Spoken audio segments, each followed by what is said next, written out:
Hello प्यारे बच्चों, जय हिंद। कैसे हो आप सभी? मैं आशा करता हूँ आप सभी लोग अच्छे होंगे, बढ़िया होंगे, बिंदास होंगे और अच्छे से उड़ उड़ कर स्टडी कर रहे होंगे। आज के इस वीडियो में हम चैप्टर पढ़ने वाले हैं ताप एवं उसका मापन, temperature and it's measurement. English में हम इसे temperature and it's measurement.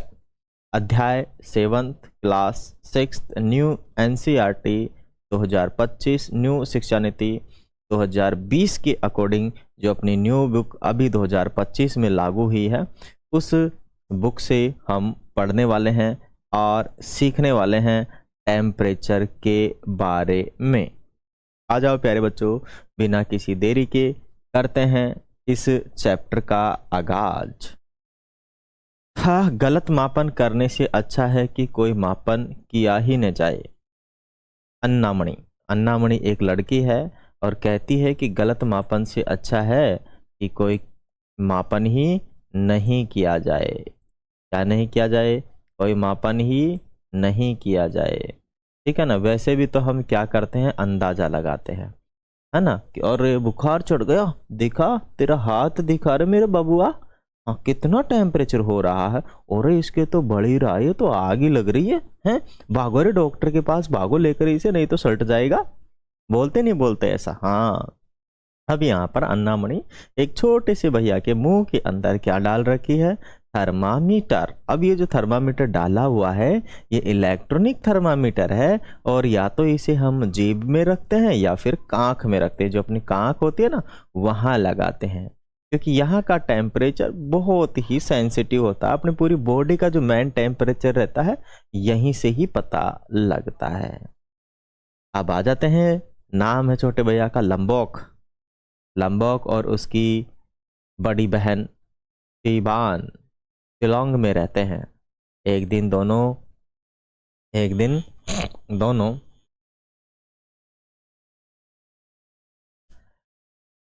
Shillong में रहते हैं। एक दिन दोनों भाई बहन विद्यालय से घर आए। उन्होंने देखा कि उनके माता पिता काम पर गए हुए हैं। लंबोक लाम्बोक लाम्बोक अपनी बहन से कहा कि उसे ज्वर का आभास हो रहा है। ज्वर मानी बुखार, ज्वर मानी बुखार। तेज टेम्परेचर। फिबान ने उसका माथा स्पर्श किया तो उसे लगा कि हाँ, छोटे भाई को ज्वर हो सकता है। छोटे भाई को क्या हो सकता है? ज्वर हो सकता है। क्या हो सकता है? ज्वर हो सकता है। तो भाई इसका क्या किया जाना चाहिए? इसका इलाज किया जाना चाहिए। क्या किया जाना चाहिए? इसका इलाज। चलो चेक कर लेते हैं एक बार। अगर इनके ज्वर चढ़ चुका है तो क्या चढ़ चुका है? यदि इनके ज्वर चढ़ चुका है तो जरा क्या कर लिया जाए? चेक कर लिया जाए। तो थर्मामीटर नहीं है तो माथे से ही चेक करती थी दीदी। हैं? माथे के लगा के क्या किया दीदी ने? चेक किया। क्या किया दीदी ने? माथे के लगा के उसको चेक किया। ठीक है, चेक किया।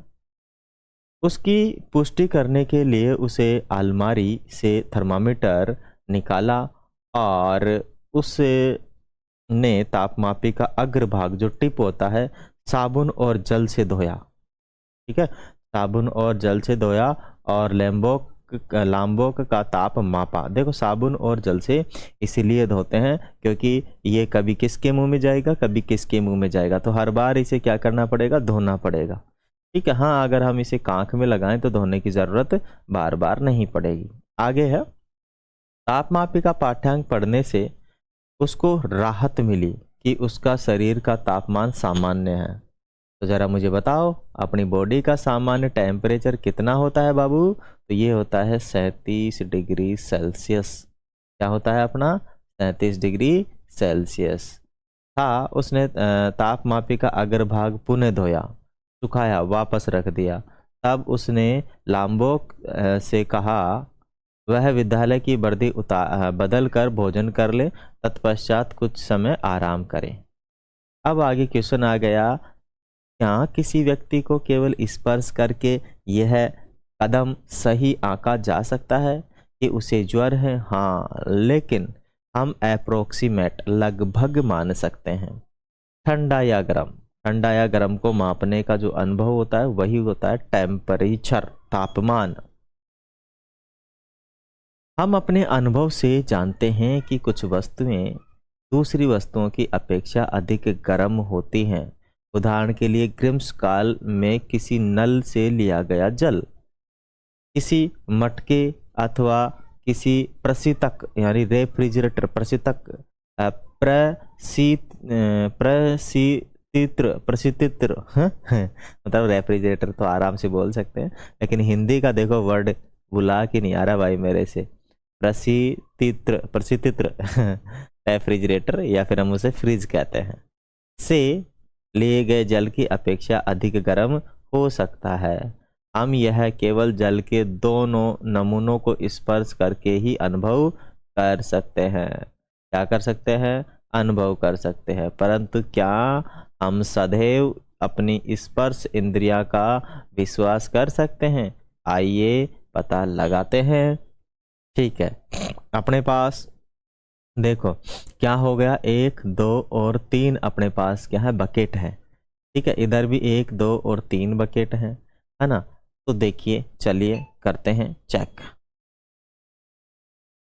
क्या करना पड़ेगा? चित्र में दिए अनुसार तीनों पात्र, बड़े पात्र लीजिए और क ख ग नाम दीजिए।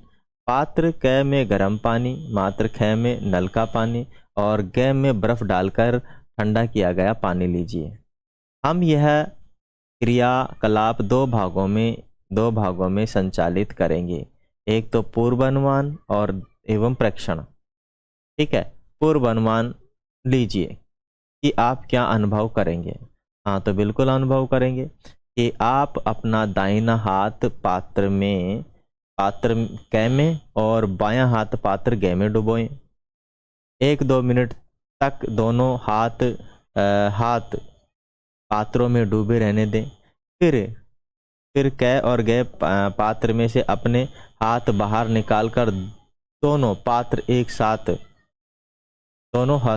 हाथ एक साथ किस में डुबाए? पात्र ख में डुबाए।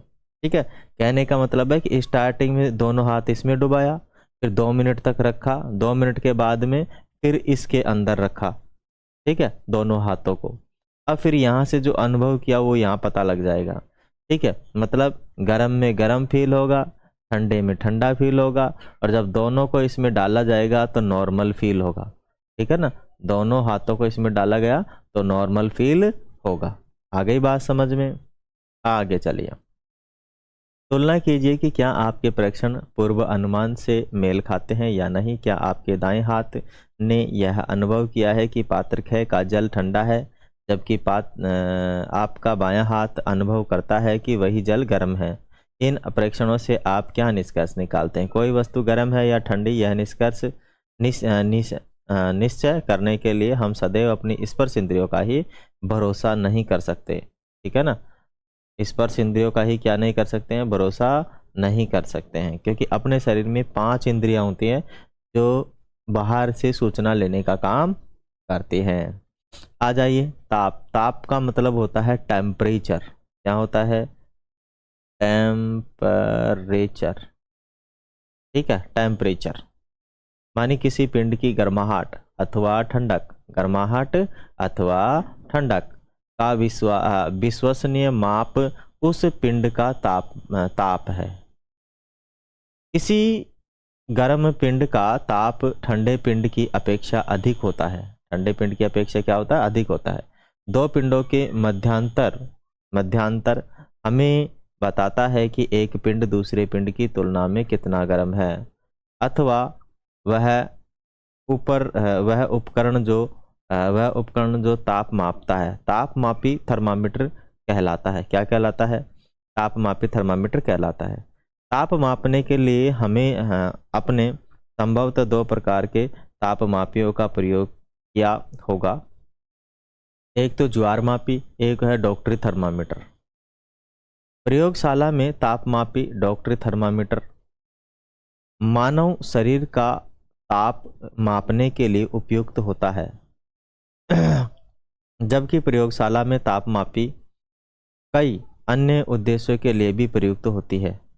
आइए अब हम तापमापियों के विषय में अधिक सीखते हैं, जानते हैं कि ताप मापन के लिए कैसे उपयोग में लाते हैं। तो अपने पास आ गया ताप का मापन। ठीक है, अब ताप का मापन में पहले ही अपने पास आ गया डॉक्टरी थर्मामीटर, जो डॉक्टरों के पास होता है, जो कि इलेक्ट्रॉनिक होता है। कौन सा होता है?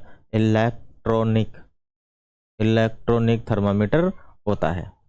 संभवतः आप चित्र 7.2 में दर्शाए गए तापमापी से परिचित होंगे, जिसे हमारे शरीर का ताप मापने के लिए उपयोग में लाया जाता है।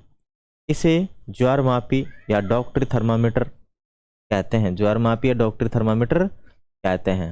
ऐसे थर्मामीटर ताप को अंकीय रूप में प्रदर्शित करते हैं।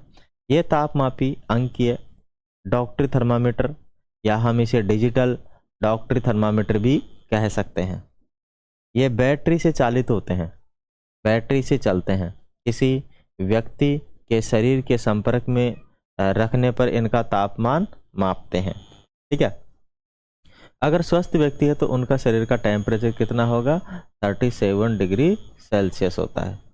ठीक है, ये उसका रहता है। ये अपना इलेक्ट्रॉनिक तापमापी है, डॉक्टरों के पास यही होता है। पहले दूसरा हुआ करता था, लेकिन कांच का जो रहता था वो बार बार अगर गिर जाए, छूट जाए तो टूट जाता था, जबकि इसमें ऐसा नहीं होता है। दूसरी बात है कि उसके अंदर अगर एक बार टेम्परेचर चढ़ गया तो वापस डाउन होने में थोड़ा समय लगता था, 2-3 मिनट, जबकि इसमें ऐसा नहीं है। एक बार चढ़ गया, बंद करो, दोबारा चालू करो, वापस से बता देगा कुछ सेकंड में ही, जबकि वहाँ ऐसा नहीं था। ठीक है, क्योंकि एक बार गर्म होने के बाद कोई भी चीज़ नॉर्मल धीरे धीरे ठंडी होती है। आगे अपने पास ताप मापने के लिए डॉक्टरी थर्मामीटर में सामान्यतः उपयोग किया जाने वाला जो माप क्रम हो वो सेल्सियस स्केल है। कौन सा स्केल है प्यारे बच्चों? सेल्सियस स्केल है, सेल्सियस। ठीक है, जिसे हम वैसे डिग्री सेल्सियस कहते हैं, इधर डिग्री बनाते हैं, इधर सेल्सियस सी लिखते हैं। माप क्रम का मात्रक होता है डिग्री सेल्सियस। मानी मापेंगे वैसे सेल्सियस स्केल है, लेकिन मापने के लिए क्या बोलेंगे? जो उसका यूनिट होगा, मात्रक होगा, उसे बोलेंगे डिग्री सेल्सियस। अब आ गया अपने पास जो कांच का थर्मामीटर होता है ना, वो। ठीक है, यह डिजिटल थर्मामीटर नहीं है, कांच वाला थर्मामीटर है। आ जाइए, प्रारंभ में शरीर का ताप मापने के लिए पारे के तापमापी, पारे का मतलब होता है मरकरी या पारद, जिसे हम कहते हैं पारा। ठीक है, क्या कहते हैं? पारा कहते हैं। ओके, और यही पारा जो है ये बहुत एक धातु है। ठीक है, और ये temperature sensitive device, temperature sensitive होता है, मतलब थोड़ी सी गर्माहट मिलते ही क्या होता है? ये फैल जाता है। थोड़ी सी गर्माहट मिलते ही क्या होता है? ये फैल जाता है। ठीक है, और जब ये फैल जाएगा तो आपको पता ही है फिर क्या होगा, है कि नहीं है? आ जाएगा। अब इसमें क्या है कि इसका प्रयोग किया जाता है, लेकिन पारा मरकरी एक अत्यधिक विषैला पदार्थ है। मैंने कहा था जहरीला पदार्थ है, और दुर्घटनावश यदि तापमापी टूट जाता है तो पारे का व्यवस्थित रूप में निपटाना कठिन होता है। माने इसको फेंकना क्या होता है? कठिन होता है। मान लीजिए किसी के हाथ के लग गया, पाँव के लग गए, मुंह में चला गया तो सल्ट ही जाएगा। आगे अंकीय तापमापी में इस प्रकार का कोई जोखिम नहीं होता है। इसके प्रदर्शन में संख्या बढ़ाना भी सरल होता है। इसीलिए पारे वाले थर्मामीटर डिजिटल थर्मामीटर द्वारा प्रतिस्थापित किए जा रहे हैं। अब जितने भी थर्मामीटर आएंगे, कौन से थर्मामीटर आएंगे? डिजिटल आएंगे, इनका काम नहीं है। आगे आ गया डिजिटल थर्मामीटर में ताप का निर्धारण ऊष्मा संवेदकों द्वारा किया जाता है। ऊष्मा संवेदकों द्वारा किया जाता है।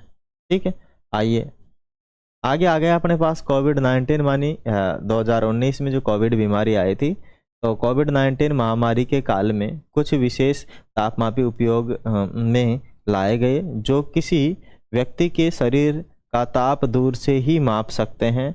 वे कौन से तापमापी होते हैं? वो होते हैं टेम्परेचर डिटेक्टर होते हैं। ठीक है, ये जैसे रहा, टच करने की ज़रूरत नहीं है, ये दूर से ही किसी व्यक्ति का टेम्परेचर क्या कर लेते हैं? लेजर से डिटेक्ट कर लेते हैं। वे संपर्क रहित तापमापी हैं, जिन्हें अवरक्त तापमापी क्या कहते हैं, अवरक्त तापमापी भी कहा जाता है। कौन सी तापमापी, अवरक्त तापमापी भी कहा जाता है।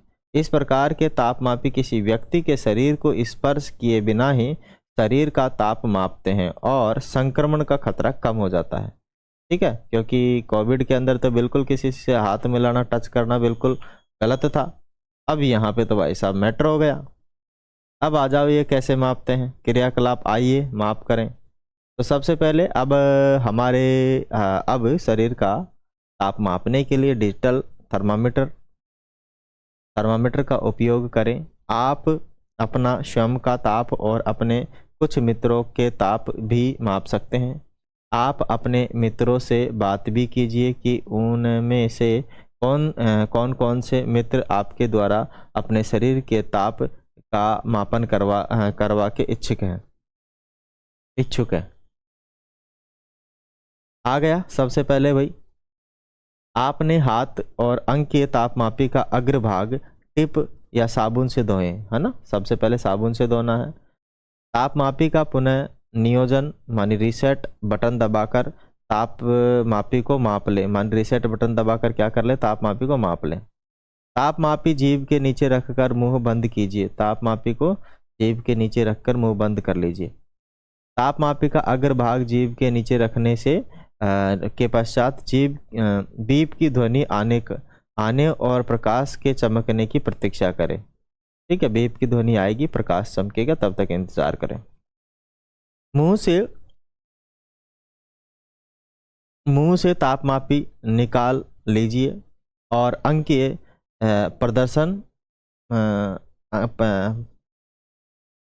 प्रदर्श पर ताप पढ़िए। फिर अंकित कीजिए कि कितना ताप है। तापमापी का अग्रभाग साबुन और जल से फिर वापस से साफ कीजिए और अपने मित्र का भी इसी प्रकार से क्या करेंगे, आप टेम्परेचर मापेंगे। आगे अंकीय डॉक्टरी तापमापी का उपयोग करते समय निम्न सावधानी रखनी चाहिए। कौन सा, तापमापी का उपयोग किसी दिशा निर्देश पुस्तिका पढ़ने के बाद ही करना चाहिए। तापमापी का अग्रभाग उपयोग करने के पश्चात साबुन से धोना चाहिए अच्छी तरीके से। तापमापी धोते समय यह ध्यान रखना चाहिए कि अंक दर्शाने वाले इससे अर्थात अंक प्रदर्शक पर जल न पड़े। तापमापी को उसके अग्रभाग से नहीं पकड़ना चाहिए। ठीक है, आ जाए, चलते हैं आगे। हो गया, क्या छोटे बच्चों के शरीर का ताप सामान्य वयस्क व्यक्ति के शरीर के ताप से थोड़ा सा अधिक होता है? इसका हम आगे चर्चा करेंगे। स्वस्थ मानव शरीर का टेम्परेचर कितना होता है? 37 डिग्री सेल्सियस होता है माना जाता है, किंतु आपके द्वारा किए गए क्रियाकलाप में आपने पाया कि प्रत्येक बच्चे के शरीर का सामान्य तापमान 37 डिग्री सेल्सियस था, अथवा कुछ बच्चों के शरीर का तापमान सामान्य से कुछ अधिक तो कुछ कम था। ठीक है ना। देखो 37 डिग्री सेल्सियस तो ये अप्रोक्स हम मानते हैं, ठीक है, जबकि प्रत्येक व्यक्ति के शरीर का टेम्परेचर इससे ज़्यादा भी हो सकता है, थोड़ा इससे ज़्यादा इससे कम भी हो सकता है। मानिए 1-2 डिग्री से कम हो जाए तो कोई दिक्कत नहीं, 2-4 डिग्री बढ़ जाए तो भी कोई दिक्कत नहीं। अगर आप व्यायाम कर रहे हैं या कुछ कर रहे हैं तो स्वाभाविक है टेम्परेचर आपकी बॉडी का बढ़ेगा। ठीक है ना। आगे चलते हैं। प्रत्येक व्यक्ति का ताप 37 डिग्री नहीं हो सकता। वास्तव में सामान्य तापमान स्वस्थ व्यक्तियों के विशाल समूह के शरीर का औसत है ना। काफ़ी हजारों लोगों लिए होंगे, उन सब का टेम्परेचर मापा होगा। ठीक है, फिर नॉर्मल उन सब का एवरेज निकाला। इसीलिए किसी पूर्ण रूप से स्वस्थ व्यक्ति का सामान्य ताप 37 डिग्री सेल्सियस से थोड़ा सा भिन्न हो सकता है। किसी व्यक्ति के शरीर का तापमान कई कारणों पर निर्भर करता है, उनकी उम्र पर, दिन का समय गर्म है या ठंडा है, गतिविधि कौन सी चल रही है उसके स्तर पर। आदमी बैठा है तो उसका नॉर्मल टेम्परेचर आएगा। यदि आदमी दौड़ रहा है, भाग रहा है, मेहनत का काम कर रहा है तो स्वाभाविक भाविक है उसका टेम्परेचर बढ़ेगा। दूसरी बात, अगर दिन के अंदर बहुत ज़्यादा धूप पड़ रही है, आदमी धूप में काम कर रहा है तो पहुंच जाएगा 100 डिग्री। हाँ ठीक है ना, मानी बहुत डिग्री पहुंच जाएगा। आगे चलते हैं। आगे, मानव शरीर का सामान्य तापमान 35 डिग्री से नीचे और 42 डिग्री के ऊपर नहीं होता। मतलब इसमें क्या करता है, 35 डिग्री से तो नीचे नहीं होता और 42 डिग्री से ज़्यादा नहीं होता। इसमें वेरी करता रहता है। अगर तबीयत खराब होगी या बुखार होगा, ज्वर होगा, तो ऐसी कंडीशन में टेम्परेचर बढ़ सकता है। छोटे बच्चों और वृद्धों के शरीर का ताप मापने के लिए अंकीय तापमापी आँख में कहाँ लगाते हैं, कॉक जो अपनी होती है, कॉक में बाहें के नीचे भी रखा जा सकता है। इस प्रकार मापा गया ताप शरीर के वास्तविक ताप से 0.5 डिग्री सेल्सियस से 0.1 डिग्री सेल्सियस तक कम हो सकता है ना, कम होता है। ताप का मापक्रम स्केल फरनाइट स्केल है ना। देखो ताप मापने के लिए तो डिग्री सेल्सियस भी है, लेकिन फरनाइट भी है, और एक और है अपना केल्विन। ठीक है ना, क्या है, केल्विन और है। तो 2-3 अपने पास टेम्परेचर मापने की इकाइयां हैं। तो ये बोल रहा है कि अन्य मापक्रम स्केल फरनाइट स्केल है, और इस स्केल पर ताप का मापन डिग्री फरनाइट और इसे एफ से दर्शाया जाता है। सेल्सियस स्केल पर मापा गया ताप 37 डिग्री फरनाइट 98.6 डिग्री फरनाइट के तुल्य होता है। ठीक है ना। मतलब ये कहाँ से स्टार्ट होता है, अगर हम अपना कितना 37 डिग्री सेल्सियस 98 पॉइंट के से 6 में से घटा दें तो 1 और यहाँ 61.6, यही हुआ। तो मतलब ये कहाँ से प्रारंभ हुआ, 61.1 से प्रारंभ हुआ। नहीं ये 98 ना, ये तो हाँ 98, तो 1 और यहाँ से 6, ठीक है। 61.6 से प्रारंभ हुआ। मतलब अधिकतर वैज्ञानिक अध्ययनों में फरनाइट स्केल का उपयोग नहीं किया जाता है। वैज्ञानिक कार्यों के लिए ताप का अन्य स्केल उपयोग में लाया जाता है, जिसे केल्विन कहते हैं। मैंने कहा कि एक तो होता है आपका फरनाइट, एक होता है डिग्री सेल्सियस, और एक होता है आपका केल्विन। तो टोटल मिला के 3 ऐसे हैं जो पहले बनाए गए थे, आज भी उनका यूज़ किया जाता है। ठीक है ना। कौन सा स्केल कहते हैं, केल्विन स्केल, क्योंकि केल्विन ने बनाया था। इस स्केल का ताप का मापन केल्विन, जिसे के से दर्शाया जाता है, ताप का एसआई मात्रक केल्विन है। ताप का एसआई मात्रक क्या है, केल्विन है। ताप का एसआई मात्रक है केल्विन। आगे चलते हैं। तीनों ही ताप मापक्रमों का नाम उन्हें विकसित करने वाले वैज्ञानिकों, माने सेल्सियस वैज्ञानिक था, फरनाइट वैज्ञानिक था, और ये केल्विन भी वैज्ञानिक था। ठीक है। वैज्ञानिक सेल्सियस, फरनाइट और केल्विन के नाम पे रखे गए हैं। तापक्रमों को ये नाम इन वैज्ञानिकों के सम्मान में दिए गए हैं। इन वैज्ञानिकों के किस में दिए गए हैं, सम्मान में दिए गए हैं। आगे है हम सेल्सियस स्केल का ताप केल्विन स्केल में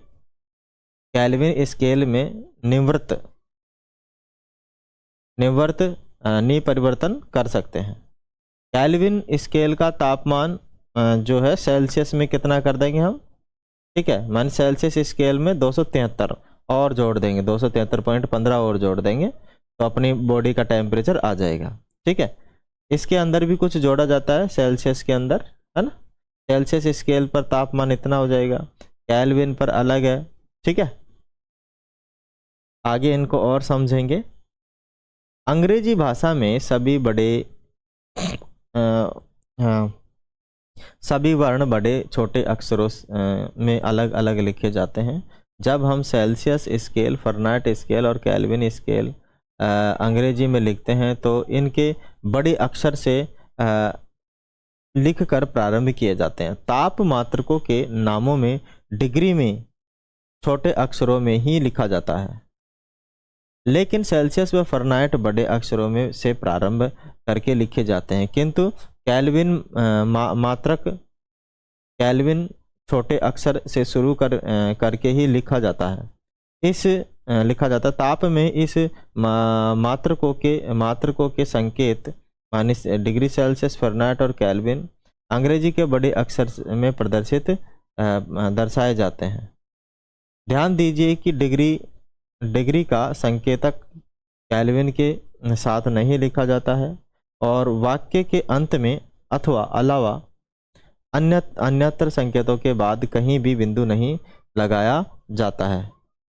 ताप के विषय में लिखते समय आंकिक संख्या मात्रक के सदैव एक रिक्त स्थान छोड़ दिया जाता है। अंग्रेजी में 1 डिग्री सेल्सियस से अधिक ताप बहुवचन में व्यक्त करने के लिए मात्रक के पूरे नाम को डिग्रीज सेल्सियस में लिखा जाएगा, किंतु हिंदी में डिग्री सेल्सियस ही लिखा जाएगा। आगे अपने पास डॉक्टरी थर्मामीटर का उपयोग उबलते जल अथवा बर्फ का ताप मापने के लिए किया जा सकता है।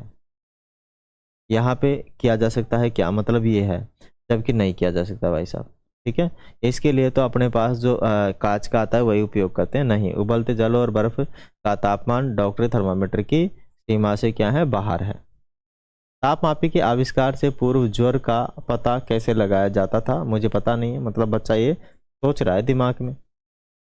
ज्वर किसी व्यक्ति की नाड़ी दर को प्रभावित करता है। अगर ज्वर आया तो उसकी नाड़ी दर बढ़ जाएगी, ठीक है। भारत में इसका ज्ञान प्राचीन समय में ही था। यद्यपि ज्वर के अतिरिक्त कुछ अन्य स्थितियों में भी मानव की नाड़ी दर प्रभावित होती है, अतः केवल नाड़ी दर के आधार पर ही ज्वर का निश्चय नहीं किया जा सकता। डॉक्टरी थर्मामीटर की मापन सीमा के बाहर ताप कैसे मापते हैं, तो ये जो अलग से टेम्परेचर मापी होते हैं वो, ठीक है। ये जो बहुत ज़्यादा गर्म चीज़ें होती हैं उसको करने के लिए और लैब में इन्हीं को प्रयोग किया जाता है, जो शीशे की बनी होती है और नीचे इनकी ये टिप रहती है, इसके अंदर भरा रहता है जो बल्ब रहता है, इसमें भरा रहता है पारा। क्या भरा रहता है, पारा भरा रहता है। आगे प्रयोगशाला तापमापी। ये जो दिख रही है ये प्रयोगशाला तापमापी ही है, ठीक है। ये जो दिख रही है अपने को, ये कौन सी तापमापी है, ये प्रयोगशाला तापमापी ही है। कौन सी तापमापी है, प्रयोगशाला तापमापी है। कौन सी तापमापी है, प्रयोगशाला तापमापी है, ठीक है। आइए चलते हैं आगे। प्रयोगशाला तापमापी कई प्रकार के होते हैं, किंतु विद्यालय के प्रयोगशाला में उपलब्ध प्रयोगशाला तापमापी चित्र 7.3 में दर्शाई गई है। तापमापी के समान हो सकती है। यह एक कांच की बंद मुंह वाली लंबी सकरी और एक समान व्यास की नली होती है। इस नली के एक सिरे पर बल्ब होता है जिसमें द्रव भरा रहता है, जो पारा होता है ना भरा। बाहर से देखने पर नली में बल्ब के ऊपर द्रव का एक संकीर्ण मन पतला स्तंभ देखा जा सकता है। नली के साथ सेल्सियस स्केल अधिक होता है, सेल्सियस स्केल अंकित होता है। कौन सा स्केल अंकित होता है, सेल्सियस। ताप में परिवर्तन के साथ द्रव स्तंभ नली में बढ़ता या घटता है। सेल्सियस स्केल का वह चिन्ह जिसमें द्रव स्तंभ का शीर्ष स्तर मेल खाता है उसे हम कहते हैं पाठ्यांक, ठीक है। मान लीजिए मेरा टेम्परेचर अभी देखो, नॉर्मल टेम्परेचर में यहाँ से देखो कहाँ तक जा रहा है, ये लाल संकीर्ण यहाँ तक जा रहा है ना, 50 पॉइंट समथिंग, ठीक है ना। तो मतलब ये किसी द्रव का टेम्परेचर माप रहा होगा। अगर मेरी बॉडी का रहता तो लगभग यहाँ रहता 37 डिग्री के करीब, ठीक है ना, यहाँ पे रहता। आगे आ गया प्रयोगशाला में प्रयुक्त द्रव सामान्यतः अल्कोहल देखने की अथवा पारा होता है। देखो या तो द्रव उसमें अल्कोहल डाला जाता है या फिर क्या जाता है, पारा, लेकिन ज्यादातर पारा का ही प्रयोग किया जाता है।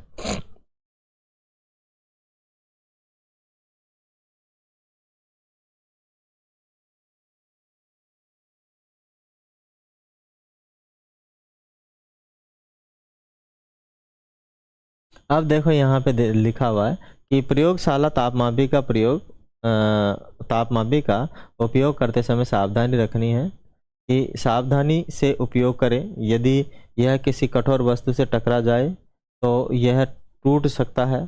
इसे बल्ब से पकड़कर न उठाए। बल्ब जो नीचे का बल्ब होता है उसे पकड़कर न उठाए, उसमें क्या भरा रहता है, पारा भरा रहता है। और पारा क्या होता है, जहरीला होता है। क्या होता है, जहरीला होता है। ठीक है ना, तो कभी भी ऐसा नहीं करें। आगे आ जाइए, आगे अपने पास आ गई है प्रयोगशाला में तापमापी से ताप मापने की विधि क्या है। तो ताप मापने की विधि इसमें जो लिखा है, देखो सबसे पहले ताप अगर हमें मापना है तो एक बीकर लेना है और बीकर के अंदर हमें क्या करना है, पानी डालना है। पानी को हमें गर्म करना है, फिर गर्म करने के बाद में उस जो अपने वो है क्या बोलते हैं, थर्मामीटर है, उसको हम कहाँ डालेंगे, इस पानी के अंदर डालेंगे और कुछ समय तक इसको वहीं पे रहने देंगे। ध्यान रहे कितना ही मैक्सिमम टेम्परेचर होता है पानी का, 100 डिग्री, 150 डिग्री, 200 डिग्री, तब तक इस तापमापी पे किसी प्रकार का कोई फर्क पड़ता नहीं है। ठीक है, तो उसका आराम से क्या बता देगा, ये टेम्परेचर बता देगा। बस सावधानी रखनी है किसी चीज़ से टकराना नहीं। ठीक है, किसी चीज़ से हमें बिल्कुल भी नहीं टकराना है। अब देखो तापमापी, इस तापमापी का क्या है कि मान लीजिए कि टेम्परेचर 70 डिग्री सेल्सियस है। ठीक है, 70 डिग्री सेल्सियस, उसके अंदर पारा बढ़ जाएगा 70 डिग्री सेल्सियस तक, है ना। अब आपको करना क्या है, जब आप इसको निकाल के रखोगे तो विशेष बात ये रखनी है, अगर दूसरा का माप रहे हो किसी और का टेम्परेचर, तो इसको थोड़ी देर आपको यूं ही रखे रहना है, जैसे कि 70 डिग्री वापस कितने पे आ जाए, 37 डिग्री, या फिर रूम टेम्परेचर पर, रूम मान लीजिए 25 है, 30 है, 40 है, उस टेम्परेचर पर नहीं आ जाए। फिर दोबारा से अगर इसे किसी और चीज़ के लिए उपयोग करेंगे तो फिर जाकर आप इसे उपयोग कर सकते हैं, जब तक इसका टेम्परेचर नीचे नहीं आ जाता। अब अपने यहाँ पर देखो, ये प्रयोगशाला है और प्रयोगशाला में स्टैंड लगा हुआ है। वैसे इसे हम क्या कहते हैं, टेस्ट ट्यूब स्टैंड भी कह सकते हैं और प्रैक्टिकल स्टैंड भी कह सकते हैं। ठीक है, यहाँ पे ये आपका क्या है, ये है आपका पानी और बीकर में भरा हुआ है, ये स्टैंड है। ठीक है, इसको हम कह सकते हैं टेस्ट ट्यूब होल्डर भी कह सकते हैं, या फिर ये थर्मामीटर को पकड़ा हुआ है तो थर्मामीटर होल्डर भी कह सकते हैं। इसके नीचे एक बर्नर लगा हुआ है, ये बर्नर बहुत ज़्यादा क्या दे देता है, आग दे देता है। तो बर्नर, उबलता जल, तापमापी, प्रयोगशाला। आगे आ गया है कि कुछ समय पश्चात बर्फ एवं उबलते जल का तापमान पुनः पढ़िए। क्या यह पहले वाले ताप के समान है अथवा परिवर्तित हो चुका है। आपने ध्यान दिया होगा कि जब पानी उबल रहा है तो उसका तापमान स्थिर रहता है, साथ ही जब बर्फ पिघल रही है तो उसका तापमान स्थिर रहता है।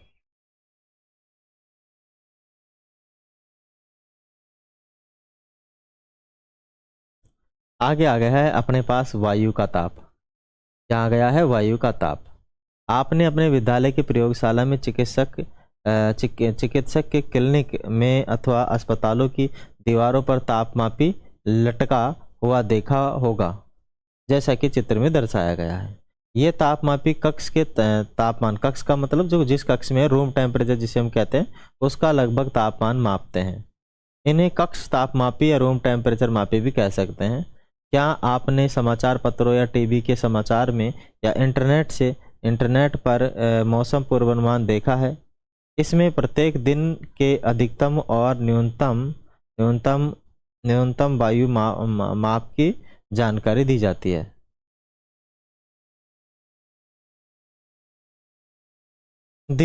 किसी स्थान से संबंधित मौसम की रिपोर्ट क्रमशः 10 दिनों तक पढ़िए अथवा सुनिए। प्रत्येक दिन के लिए वायु के अधिकतम तथा न्यूनतम ताप को तालिका 7.3 में अंकित कीजिए। तालिका 7.3 में अंकित डाटा का विश्लेषण कीजिए।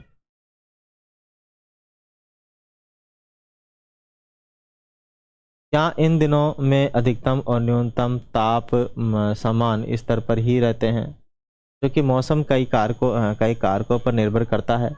इसीलिए प्राय ये ताप परिवर्तनशील रहते हैं। ताप प्रतिदिन परिवर्तनशील रहते हैं।